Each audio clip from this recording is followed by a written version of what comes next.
आम खबर आपको दें, पाक फौज ने एक और भारतीय जासूस ड्रोन मार गिराया है। ISPR की जानिब से ये ताज़ा तरीन अपडेट आपको दे रहे हैं। पाक फौज ने एक और भारतीय जासूस ड्रोन मार गिराया है। जी हाँ, इससे पहले भी इस तरह के वाक़यात पेश आ चुके हैं और भारत की जानिब से शरारत करने की कोशिश की गई है। ख़ासकर जो लाइन ऑफ कंट्रोल के इलाके हैं वहाँ से अक्सर ऐसा देखा गया कि भारत ने जासूसी करने की कोशिश की और गो के भारत उल्टा इल्ज़ाम तो पाकिस्तान पे लगाता है और कबूतर पकड़ता है, लेकिन पाकिस्तान जब भी कार्रवाई करता है तो जेन्युइन कार्रवाई करता है और इसका सबूत आप ये देख सकते हैं। तस्वीरी सबूत भी अब सामने आ गया है। ISPR की जानिब से ये बताया जा रहा है कि पाक फ़ौज ने एक भारतीय जासूस ड्रोन मार गिराया है।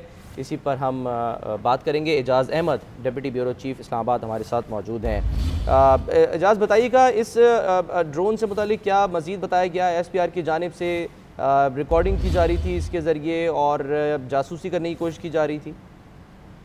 जी सलमान, ये जो ड्रोन तैयारा इस तस्वीर में दिखाया गया है, ये तस्वीर अब से थोड़ी देर पहले ISPR ने जारी की है और इस तस्वीर में ये देखा जा सकता है कि इस ड्रोन तैयारे में एक कैमरा नस्ब है, हाई रेजोल्यूशन कैमरा नस्ब है, जो फजा से ज़मीन की निगरानी के लिए इस्तेमाल किया जाता है, जासूसी के लिए इस्तेमाल किया जाता है। और इसी ड्रोन के जरिए भारत ने एक बार फिर रक्षचक्री सेक्टर में पाकिस्तानी सरहदी चौकियों की जासूसी करने की और मालूमात हासिल करने की कोशिश की और पाक फौज ने पलक झपकते ही इस ड्रोन तैयारे को मार गिराया है। ये ड्रोन तैयारा और इसका मलबा पाकिस्तान के कब्जे में है और ISPR ने ये तस्वीर जारी की है और ये तैयारा लाइन ऑफ कंट्रोल के रक्षचक्री सेक्टर में आज दोपहर में मार गिराया गया है। और भारतीय ये भी हम आपने आज नाज़रीन को ये बताते चले कि अब इससे पहले भी तकरीबन 3 ड्रोन तैयारे भारत के मार गिराए गए हैं। लाइन ऑफ कंट्रोल के मुख्तलिफ सेक्टर से भारत की जानिब से मुसलसल शरंगेजी की जाती है, मुसलसल जासूसी की कोशिश की जाती है। भारत कोविड-19 की सूरत हाल में भी बात नहीं आ रहा और लाइन ऑफ कंट्रोल पर न सिर्फ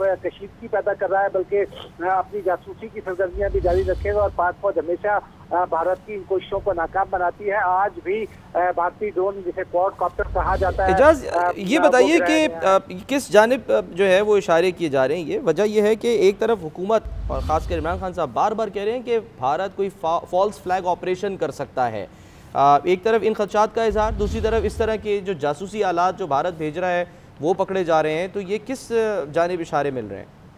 जी, कई माहिरीन से हमारी इस हवाले से बात हुई। भारत दरअसल डिकॉय का मुजाहरा कर रहा है। भारत मुख्तलिफ हवालों से को और दुनिया की तवज्जो न सिर्फ दुनिया की तवज्जो बटाना चाहता है बल्कि पाकिस्तान को धोखे में रखकर कोई कार्रवाई करना चाहता है। सिक्किम में भी भारत ने चीनी सरहदी चौकियों पर कब्जा किया और उसके बाद लद्दाख में उसने उस रास्ते पर कब्जे की कोशिश की जिस रास्ते से गिलगित बल्तिस्तान पहुंचना आसान होता है। दूसरी जानिब से भारत की जानिब से पाकिस्तान के खिलाफ जंगी बिल्कुल। इजाज़त, आप साथ ही रहिएगा। ज़ाहिर है आपने क्योंकि बात की माहिरीन की, तो बिल्कुल जो रेलेवेंट माहिर हैं इस सिलसिले में हम उनसे बात कर लेते हैं। ब्रिगेडियर रिटायर्ड गजनफर अली साहब ने हमें ज्वाइन कर लिया है, दिफाई तज्जियाकार हैं। ब्रिगेडियर साहब, फरमाइएगा, ये एक और वाक़या पेश आया, इससे पहले भी हम देख रहे हैं कि इस तरह के वाक़यात पेश आ रहे हैं, मुसलसल जासूसी करने की कोशिश की जा रही है, गो कि भारत इसमें अब तक बुरी तरह नाकाम ही रहा है। अच्छा, ये सिर्फ पाकिस्तान में ही नाकाम नहीं रहा, क्योंकि इससे पहले आपने कुलभूषण यादव को पकड़ा, उसके बाद आपने देखा कराची में पिछले महीने एक रॉ का नेटवर्क पकड़ा गया जिसमें एक पुलिस, कराची CTD का एक पुलिस इंस्पेक्टर था नासिर शाह क्या नाम, वो इन्वॉल्व था। और सिर्फ ये पाकिस्तान में नहीं, आपको याद है जर्मनी में इंडियन रॉ का एक नेटवर्क पकड़ा गया है, लोग पकड़े गए जो कश्मीरियों पे जासूसी कर रहे थे।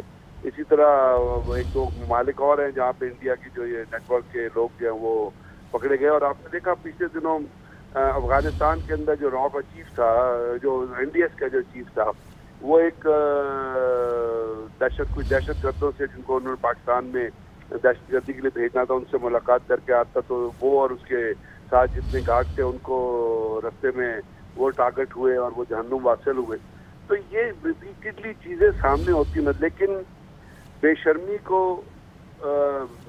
और एक थर्ड क्लास रवैये को क्या कहें कि भारत जहाँ पे नरेंद्र मोदी जैसा कंप्लीट दहशतगर्द जो हिटलर और मसोलिनी से भी 2 कदम आगे है, वो इस वक्त पावर में, उसके साथ जो उनके गमाश्ते लगे हुए हैं वो तमाम के तमाम वो हैं जो 8 साल से लेके और 20 साल तक दहशतगर्दी RSS के जो शाखाज हैं जो बीच वहाँ पे पढ़ के बाहर आते हैं। अब जहाँ पे दहशतगर्दी जहन में बसी हुई हो, जहाँ दहशतगर्दी खून में बसी हुई हो, वो मुख्तलिफ तरीक़ाकार से सामने ना होती नजर अच्छा, आए। ब्रिगेडियर साहब एक टेक्निकल आपसे सवाल करना चाहेंगे कि सैटेलाइट्स का दौर है, सैटेलाइट्स के दौर में ड्रोन, छोटे ड्रोन भेजना, इससे ये क्या मालूमात लेना चाहते हैं? ज़ाहिर इसमें मेमोरी चिप्स होती हैं जो रिकॉर्ड करती हैं, और हम एक्सपेक्ट कर सकते हैं कि जांच पड़ताल के बाद जिस तरह पहले शेयर की गई थी तस्वीर जो बनाने की कोशिश की गई थी इन ड्रोन तैयारों के ज़रिए, वो ISPR गालिबन शेयर कर दे। ये डिपेंड करता है कि ये चाहता है या नहीं, मतलब यानी कि सिक्योरिटी रिस्क भी उसमें होता है। तो उसमें ये क्या कोशिश क्या की जाती है सैटेलाइट्स के दौर में? अच्छा, तो सैटेलाइट कवरेज जो होता है ना, वो वाइड एरिया का कवरेज होता है। जैसे अगर आप फर्ज करें कि अपने एक जगह को कवर करना है, तो वहाँ पे एक एक एक एक एक, एक पिक्चर जो सामने आती है वो एक मखसूस इलाके की होगी, जिसके ऊपर आप एक जनरल इलाके की होगी जो आप सैटेलाइट के जरिए लेने की कोशिश कर रहे हैं। तो उसके अंदर वो तमाम डिटेल्स मौजूद होती हैं जो डिटेल्स जो है ग्राउंड के ऊपर होती है। लेकिन अगर आपने ड्रोन को इस्तेमाल करके और उसके अंदर जैसे आपने चिप डाली या कोई चीज़ करनी, तो उसके दो तरीका, दो पर्पज होते हैं। एक तो एक स्पेसिफिक टारगेट आप असाइन कर देते हैं कि अगर किसी जगह ड्रोन फ्लाई का, वो कहते हैं जैसे अपना एक सड़क के किनारे या रूट के किनारे या आप बॉर्डर के साथ साथ जो पाकिस्तान की पोस्ट है या पाकिस्तान करता है तो इंडिया की पोस्ट है, या एक पर्टिकुलर पोस्ट के ऊपर जो एक्टिविटीज हो रही है उसके वो उस ड्रोन को घुमा देंगे, वो एक वाइड एंगल से मुख्तलिफ इलाकों मुख्तलिफ एंगल से तस्वीरें ले लेगा।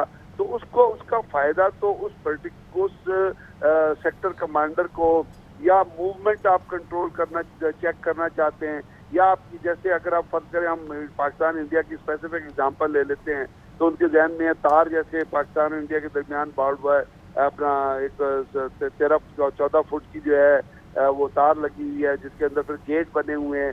तो आप एक जर्नली उसको फ्लाई करते हैं कि जी जो स्टैंडिंग कंडीशंस है वायर्स की, या जस्ट उसके साथ साथ जो उनके अपने लोग जो एक्टिविटी कर रहे हैं, पेट्रोलिंग कर रहे हैं, वो वाकई हो रही है या नहीं हो रही, उसका कवरेज हो रहा है या नहीं हो रहा। तो मुख्तलिफ मिशन असाइन किए जाते हैं और ड्रोन को स्पेसिफिक एरिया में, एक लिमिटेड एरिया में, जहां उसके जितने उसके कैमरे का जितना एंगल होता है उसके हिसाब से उसको स्पेसिफिक टारगेट असाइन किए जाते हैं। लेकिन अगर और जाहिर है ये होता भी लिमिटेड एरिया के लिए, इसकी एक लिमिट होती है कि 2 किलोमीटर या 4 किलोमीटर तक के एरिया में ये फ्लाई कर सकता है, अदरवाइज़ ये फिर आउट ऑफ कंट्रोल हो जाएगा। और इसके अलावा जाहिर है जो इसमें जो फुटेज बनाई जा रही होती है वो लाइव भी जा रही होती है वहाँ पर, और साथ साथ रिकॉर्ड भी की जा रही होती है। बिल्कुल, और उसके अंदर भी रिकॉर्डिंग का सिस्टम जो है वो मौजूद होता है। लेकिन ये इसके लिए जब आपने देखिए ना, अगर कुछ चीज़ करना है तो इसमें एंगल इतना होता है कि आप अपने इलाके में भी रह के कर सकते हैं। अब वो अगर उसको क्रॉस करा के पाकिस्तान के इलाके में भेजेंगे तो पाकिस्तान को इसको देख के ताली तो नहीं बजाएगा ना। तो ये इनकी ये प्रोफेशनलिज्म, ये जो बहुत अच्छे आपने टेक्निकल पॉइंट्स बताए हैं। इसी पर बात करने के लिए हमें ब्रिगेडियर रिटायर्ड हारिस नवाज साहब ने भी ज्वाइन किया है। सर बहुत शुक्रिया आपके वक्त का। क्या कहेंगे आप, भारत की जानिब से एक मरतबा फिर दरअंदाजी की कोशिश की गई है और ड्रोन मार गिराया गया है पाकिस्तान की जानिब से? देखें, एक बात बड़ी क्लियर रखें कि इंडिया जो है ये जान के प्रोवोकेशन कर रहा है, ना के साथ साथ ये वहाँ के रिकॉनेसेंस भी हमारे अगले मोर्चों की कर रहा है, दिफाई पोजीशनों की कर रहा है, कोई और हमारी गन लोकेशन है, इंपॉर्टेंट लोकेशन वेपन सिस्टम की है वो लेना चाहता है। साथ ही साथ वो प्रोवोक भी कर रहा है। तब वो चाहता है कि पाकिस्तान कोई ऐसा हेस्टी एक्शन कर ले जिससे उसको एक जवाब मिले और वो फिर एक फ्लैग ऑपरेशन करे। आई थिंक पाकिस्तान हुकूमत बहुत जिम्मेदारी का और पाकिस्तान मिलिट्री बहुत जिम्मेदारी का मुजाहरा कर रही है और उन्होंने ड्रोन तो गिरा दिया है। साथ ही साथ I think now is the time Pakistan को ये चीज़ें यूनाइटेड नेशन के मिलिट्री ऑब्जर्वर ग्रुप जो वहाँ पर तैनात उनको बताना चाहिए, और साथ फॉरेन ऑफिस को ये इमीडिएटली हमें इसके लेवल को हाई करके यूनाइटेड नेशंस को, अमेरिका को, यूरोपियन यूनियन को और OIC को हम और चाइना और रशिया को अपने खत्ते में बताना चाहिए ताकि उनको पता चले कि ये इससे क्या हालात हो सकते हैं, यहाँ पे कि पूरा खिता कैसे आग की लपेट में आएगा और इसके असरात जो हैं वो दुनिया में क्या जाएंगे। पहले भी हमने इनके ये गिराए हैं, इनको समझ नहीं आती है कि पाकिस्तान की फौज प्रोफेशनल है और हम बड़े प्रोफेशनल तरीके से डील करते हैं, हम बहुत हमल मिजाजी से बात करते हैं। हम आपको अमन का पैगाम बार बार हमारे प्राइम मिनिस्टर और चीफ आर्मी साहब दे चुके हैं, लेकिन इसको कमजोरी मत समझे कि हमारी फौज बैटल हार्टेंड फुली ट्रेंड है। आपकी फौज को तो बिल्कुल पता ही नहीं है, ना वो लड़ सकते हैं, ना वो प्रोफेशनल है, ना नॉन प्रोफेशनल है, अनट्रेंड है। वो तो सिर्फ कश्मीरी औरतों बच्चों बूढ़ों को शहीद कर सकते हैं। इसलिए इनको ये पैगाम जाना चाहिए, पैगाम चला गया, लेकिन हमें जो प्राइम मिनिस्टर ने ट्वीट किया था कि इंडिया कोई फ्लैग ऑपरेशन करेगा, ये उसकी तैयारी कर रहा है, इसलिए कि लद्दाख में भी ये फंस गए हैं, कश्मीर में भी ये फंस गए हैं, इनके अवाम कोरोना में फंस गए हैं, इनकी पॉलिसी चेंज हो गई है, इनको अब कोई रास्ता नजर नहीं आ रहा, अपने अवाम की अटेंशन डाइवर्ट करने के लिए ये कोई ऑपरेशन कर लेते हैं और पाकिस्तान हुकूमत को, फौज को पूरी तैयार रहना चाहिए। ठीक है, देखते हैं कि भारत की तरफ से इस पर रद्द अमल क्या सामने आता है, वो भी अपने हम नाज़रीन से शेयर करेंगे। ब्रिगेडियर रिटायर्ड हारिस नवाज साहब और गज़नफ़र अली साहब, आप दोनों का बहुत शुक्रिया।